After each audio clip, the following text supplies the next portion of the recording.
Here's a shot of my trunk lid right here. Kind of want to explain what I've done to it. Actually, it looks really good compared to what it did look like. Yeah, it was actually covered with tons of surface rust on the center lip right here. Actually had some rust up here and here.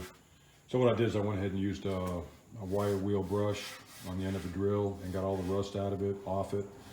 Went ahead and applied the epoxy DTM primer, sanded it down, then I went ahead and applied a thin coat of Evercoat all the way around the lip and actually the corners right here, there, and here, and here. And then I went ahead and sanded that down and went ahead and primed it. So probably have to put another coat of primer on it and then sand it, but it's looking really good. So real happy with the way that turned out.